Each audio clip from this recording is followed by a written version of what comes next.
So we were talking about this earlier, Van. I think that some women are more masculine today because they don't have the ability to lean into their feminine side, to their feminine nature. So for an example, my mother, right? She was a single mother of 3. Yeah. You know, me, my little brother, and my sister.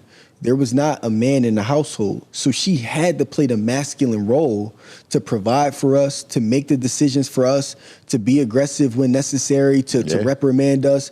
Like, she couldn't lean into her feminine side because she had to ensure that food was put onto the table. So now, when a man does come into her life, it's challenging for her after 30 years of masculinity to finally say, I have the ability to release a lot of the pressure that a man will take on now and give that to him, and I can lean into my feminine side. So I can't blame my mother for being masculine today because that's what she had to do. You know, so with that, though, I think it's a challenge for us as men to just realize that in our culture, there were a lot of women that grew up seeing their mothers having a struggle. So they took on these masculine qualities because there wasn't a father in the household. So now that confusion comes into play where, you know, as men, we have to reinforce the fact that, no, I can be masculine for you. Yeah. You know, I can make decisions. You can entrust me. I can lead. I can make decisions on our behalf. I can have solutions, and you can count on me. You can trust me. You can sit back, sweetheart, relax. I got this covered.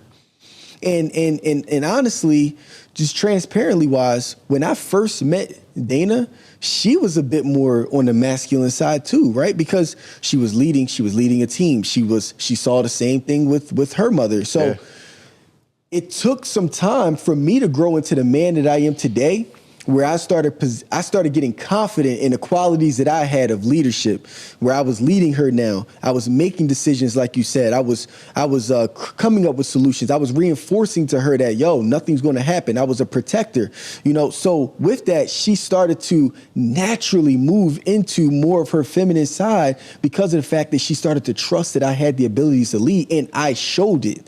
You know, I proved it not just through my words, but through my actions. And now she moved into the feminine side to the point where now it be things that I'll be like, yo, Dana, you really gonna ask me for my decision on that? Just make the decision. But I understand now because she leaned so far into the feminine side to where it's like she's allowed me now to say, yo, look, you make all of the decisions there that are necessary because I feel like you can do exactly what's best for our family, which I love. Because that means that shows the level of trust that she has in me to be able to move into her feminine side. Yeah. And I had the ability to show those qualities. So it's two things to that, you know. I think there's going to be some women that were just confused because of how they grew up, like my mother, you know, and as men, we have to, you know, we got to reinforce that, you know. You said something that kind of sparked something in my head. You said about women having to be aggressive because the man's not there. Yeah.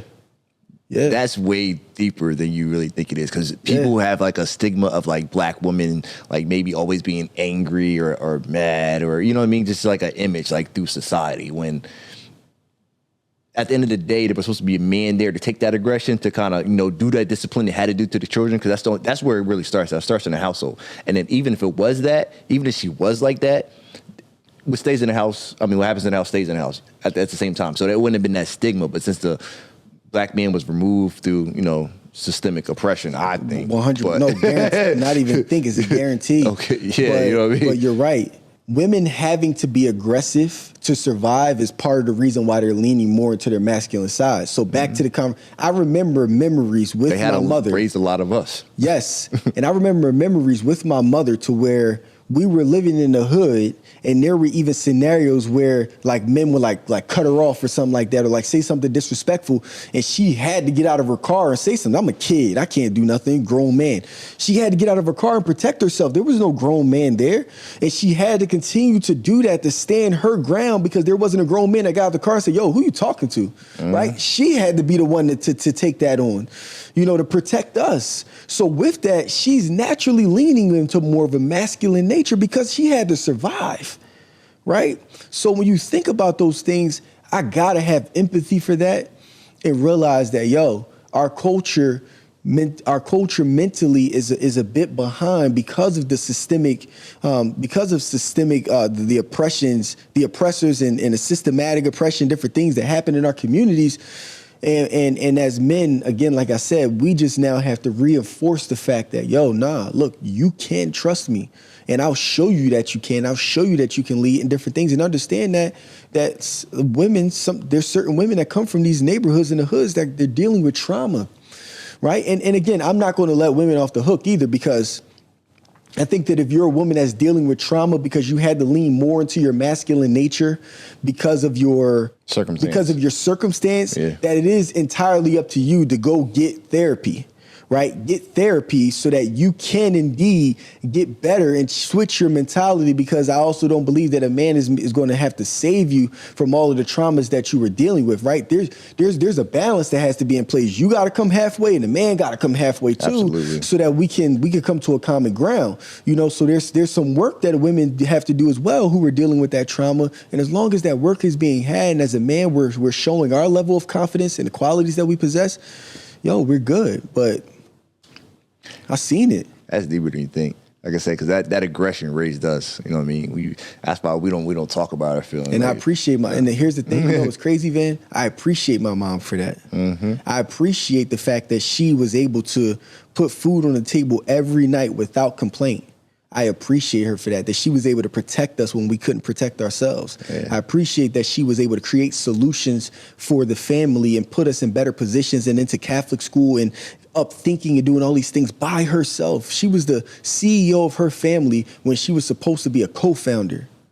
So I appreciate her for that. Yeah. Thank moms for keeping us. Yes, absolutely. Thank you to all mothers for doing that. Single mothers that shouldn't have had to do that. Mm-hmm. So with that, though, now it's just, again, having conversations with my mother now and just letting her know, like, yo, you got a great man in your life.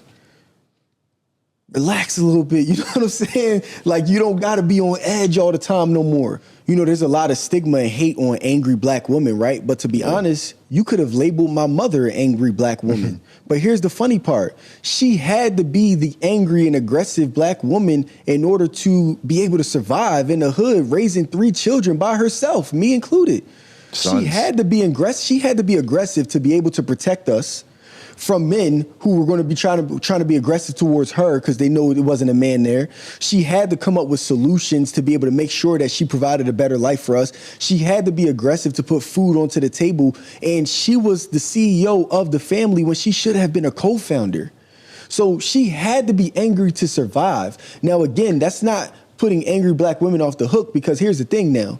Once you do now come across a man who presents all of the capabilities of a co-founder, who now has the ability to lead, to be aggressive, to provide solutions, to have decisions, that mentality that you had, you can't bring that into the relationship now, because now you're combating with the dude who has all of these qualities. And this is something I talked to my mom about. Like, look, now that you found a good man, now you got to go to therapy to be able to unlearn all of the things that you had to do to survive. But I can't put this stigma and hate on angry black women, especially somebody like my mother who had to do what she had to do to survive. But now that she's found a good man, she now has to go through therapy to unlearn the things that she had to do.